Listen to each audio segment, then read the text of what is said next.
로톡을 비롯한 법률 서비스 중개 플랫폼 가입을 전면 금지하는 대한변호사협회 규정이 오늘부터 본격적으로 시행이 되는데요.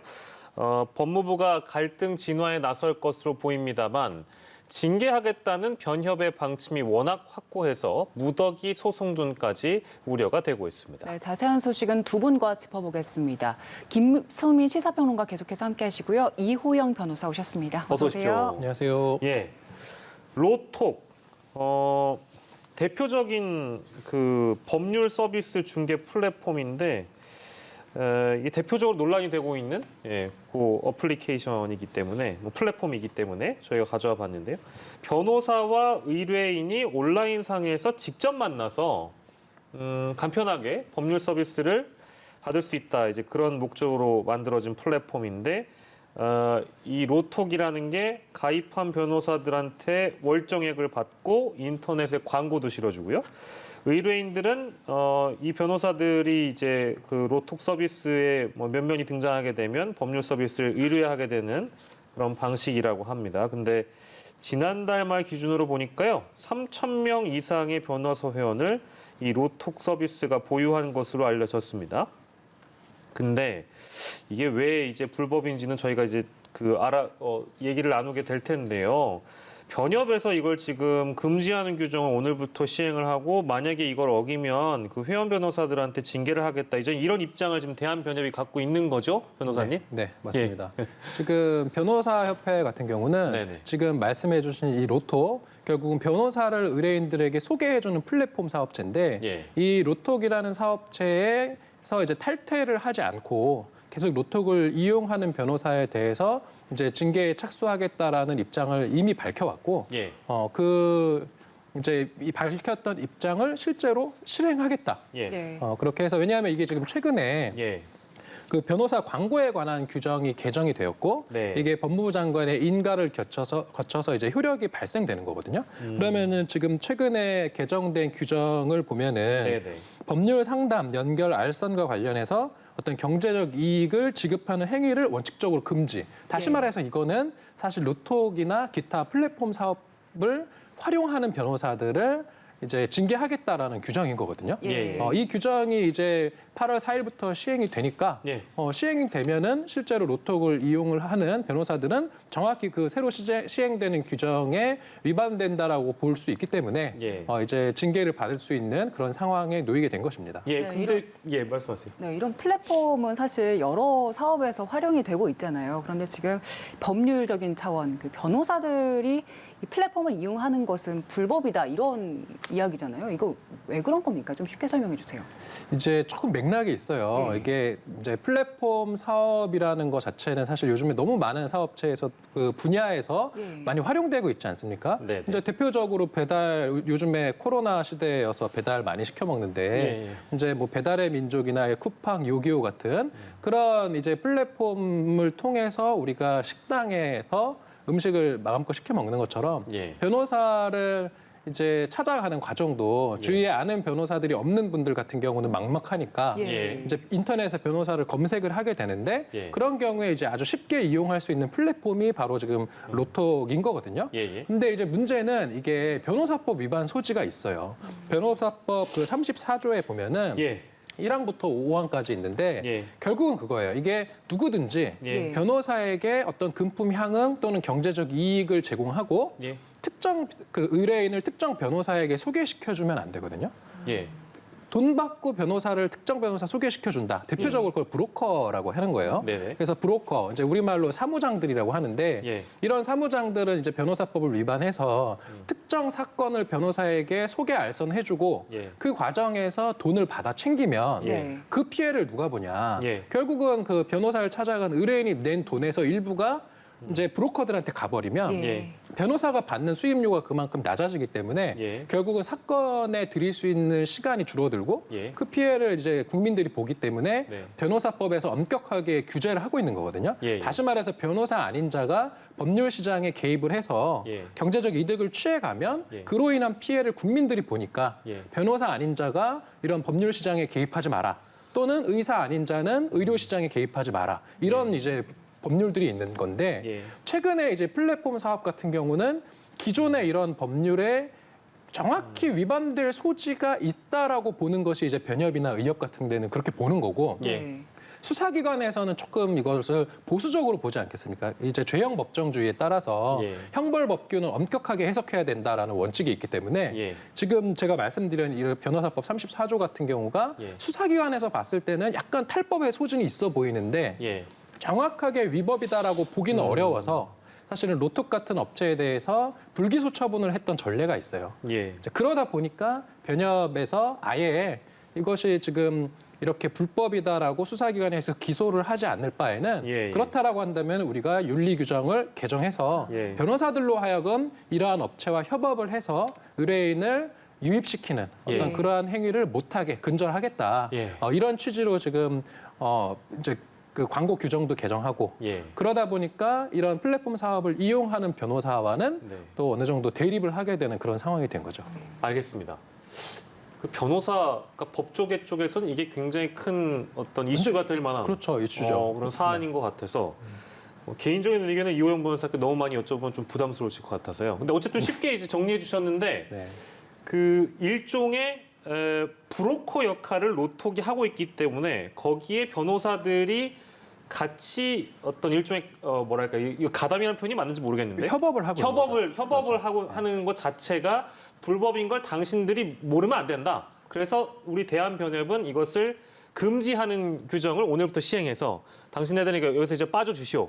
라는 이제 메시지를 던진 것이죠. 그렇죠. 그러니까 현행법으로 처벌하는 게 약간 애매하니까 이것을 예. 이제 보통 불법 내지는 위법이다라고 하기는 조금 어려운 이제 우리가 흔히 말하는 탈법의 영역, 예. 법의 약간 흠결이에요. 왜냐하면 변호사법이라는 것이 이제 제정됐고 개정 여러 차례 거쳤는데 예. 그때는 이런 플랫폼 사업자는 없을 때니까 그렇죠, 그렇죠. 사람이 직접 어떤 변호사를 소개 알선해 주는 것만 처벌하는 것을 이제 규정을 해놨는데 네. 이러한 어떤 AI나 플랫폼 그런 인터넷 그런 리걸 테크라고 하거든요. 이러한 어떤 이제 온라인 기술을 통해서 다량의 의뢰인들을 불특정 다수 내지는 특정 다수의 변호사들한테 이렇게 소개시켜 주는 것까지는 네. 사실 변호사법이 예상한 바는 아니었거든요. 예, 그러다 예. 보니까 현행법으로 처벌하는 것이 어렵다면 예. 변호사 내부는 이게 자체 징계권이 있거든요. 변호사협회는. 예. 그러니까 징계를 통해서 이러한 업체들과 협업을 하고 돈을 지급하고 의뢰인을 유치하는 것들을 못하게 하겠다라는 좀 그런 상황인 것이죠. 예, 알겠습니다. 그 아무튼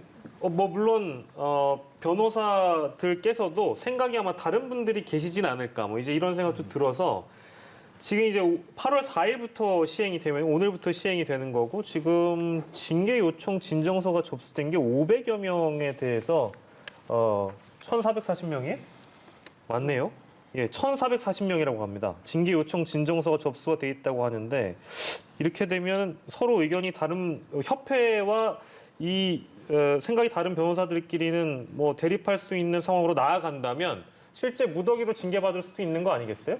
무더기로 징계받기까지의 과정과 절차, 시간이 만만치는 않을 겁니다. 네. 그대로 가면은 그 방향으로 가는 건 맞는데 언제 거기에 다다를지는 기약하기 어렵다는 것이죠. 일단 예. 첫 번째로는 진정서 내용물을 파악을 해가지고 이게 징계 대상인지 확인을 해야 되는데 예. 윤리규정 실시 전에 있었던 행위를 가지고 징계를 할 수는 없겠죠. 그 행위가 지금 또 지속되고 있어야 하는 것이고 이런 것들을 구별하면서 일단 추려서 판단을 해야 될 거고 근데 또 윤리규정 위반은 아니고 그 전에 예전에만 했던 것이라 할지라도 그때 당시에 기존 광고 규정에는 혹시 저촉되지 않았는가 예. 이 부분도 같이 따져보게 될 것 같습니다. 예. 그리고 여기서 끝나는 것이 아니라 징계 절차를 추진을 하면은 이 징계도 변호사들끼리의 징계 절차인 만큼 더더군다나 예. 그 안에서 어떤 내부 변호라든지 예. 여러 가지 절차들을 마련을 해뒀을 것이고 빨리 결정나도록 그대로 진행되지는 않을 것이란 거죠. 예, 예. 그리고 설령 그렇게 해서 징계 절차를 다 밟아서 징계의 결론에 이르른다 할지라도 예. 이때 또 이제 법무부 쪽으로 예. 법무부 징계위원회 쪽으로 이의 신청을 할 수가 있습니다. 네. 예, 이 절차가 남아 있는 데다가 더 중요한 것은 이런 징계 절차는 사실은 내부적인 그런 절차인 것이고 예. 그럼 법정 소송이라는 가능성도 또 남아 있는 거죠. 그렇겠죠. 그래서 이제 징계까지 가는 과정도 좀 멀고 그리고 징계가 성공한다 할지라도 그 다음에도 여러 가지의 절차들이 남아 있다라고 하는 것입니다. 네, 지금 말씀해주신 대로 이의 신청도 그렇고 법정 소송으로까지 갈 가능성이 있는 거잖아요. 지금 진정서가 접수된 것만 해도 1,440명인데 이런 사태가 실제로 벌어지게 되면 이 징계가 실제로 벌어지게 되면 대규모로 행정소송이 일어나지 않겠습니까? 여기에 대해서는 일단 법조인 입장에서 어떻게 보십니까? 이제 뭐 가정이긴 합니다만 예. 지금 뭐 제가 들었기로는 500명 정도가 진정 예정이 이제 징계 예정이라고 듣긴 했었는데 예. 아마 또 사실은 예. 뉴스에 따라서 지금 뭐 1,400여 명이라고 예. 한다면 네네. 그렇게 수많은 변호사들 어떤 하나의 이슈를 가지고 이제 징계를 진행한 것은 그 변협 역사상 전무한 일이거든요. 그래서 이게 실제로 진행이 어디까지 될지는 저도 조금 지켜봐야 되겠다라는 입장인데 예. 만약에 징계가 된다고 하면 징계받은 변호사들은 아마 가만히 안 있을 거예요. 그렇죠. 네. 예, 왜냐하면 이거는 본인이 봤을 때는 현행법에 위반이 안 된다라고 봐서 예. 업체를 이용했고 이제 로톡을 이용하는 변호사들의 이야기를 제가 들어보면 예. 이것은 광고다.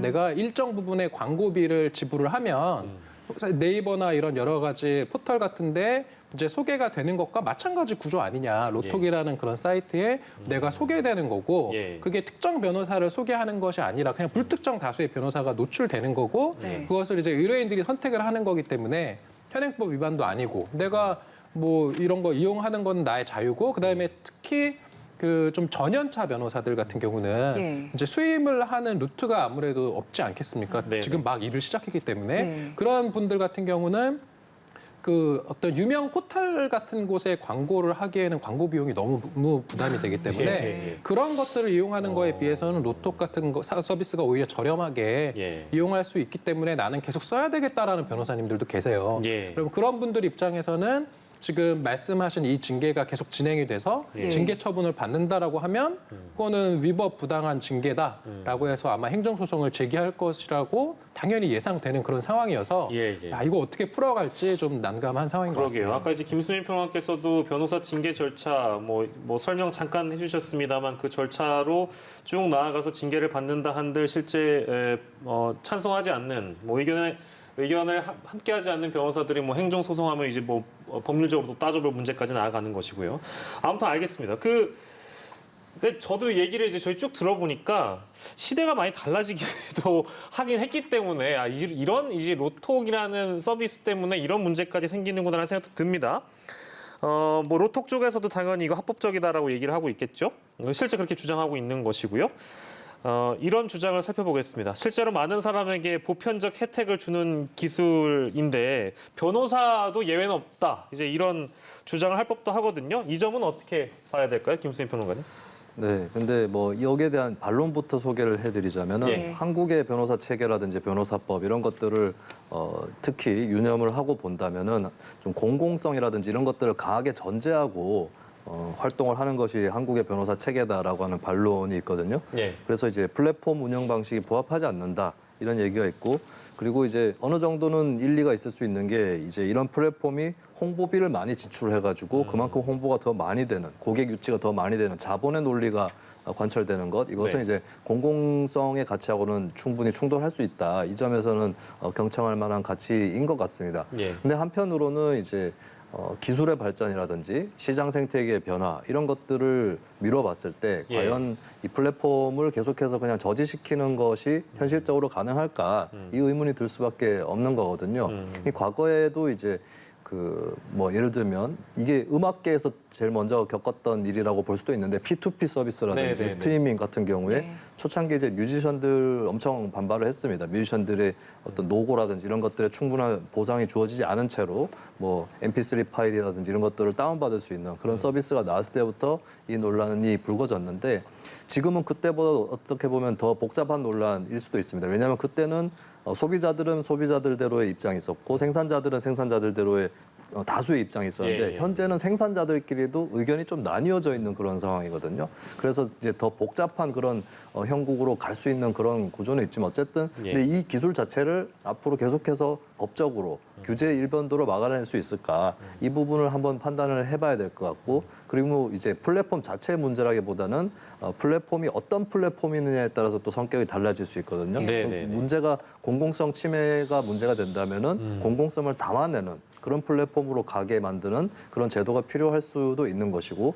또 경쟁이 이루어진다면 공정한 경쟁이 이루어지도록 이렇게 유도를 해야 되는데 사실 여기까지는 많은 사람들이 이 정도 답은 합의를 할 수도 있을 것 같아요. 네. 근데 문제는 뭐냐면 그 플랫폼으로 가기 위해서는 또 그 전환에 필요한 시간과 비용이 들 것이고 그럼 당장에 걸려 있는 이 로또가 또 어떻게 될 거냐 예. 여기에 대한 이제 소용돌이와 같은 논란 이것은 좀 불가피한 것 같고 뭐 비슷한 사례로 타다라든지 여러 가지 그 논란하고 비슷한 전철을 밟게 되지 않을까 그렇게 예. 전망까지 해봅니다. 뭐 법무부도 이거 관련해서는 어떤 합법적이다 이런 의견을 밝힌 상태고 이건 뭐 현재 진행 중인 사항이기 때문에 오늘 당장 결론을 못 내리는데요. 마지막으로 한 말씀 이호영 변호사께 부탁드리고 저희 이 시간 마무리해야 될 것 같습니다. 이제 플랫폼 사업에 대해서 이제 제가 언론을 좀 한번 쭉 봤는데 네네. 상당수 언론에서 어떤 시대의 변화에 대해서 변협이 이렇게 저항하는 거 좀 시대착오적인 거 아니냐. 예, 예. 이제 이러한 톤으로 어찌 보면 변협을 좀 비판하는 기사들을 봤어요. 근데 제가 예, 그거 예. 보고 좀 안타까웠던 게 예. 사실은 그냥 얼핏 보면 이러한 플랫폼이 들어와서 어떤 변호사들에 대한 정보를 쉽게 얻고 또 변호사 비용도 좀 낮아지고 왜냐하면 이게 경쟁이다 보니까 예. 그렇게 되면은 당장 법률 소비자 입장에서는 좋은 거 아니냐라고 생각할 수 있는데 예. 조금만 더 들어가면 예. 오히려 법률 소비자한테 안 좋다라는 거거든요. 왜냐하면 예, 예.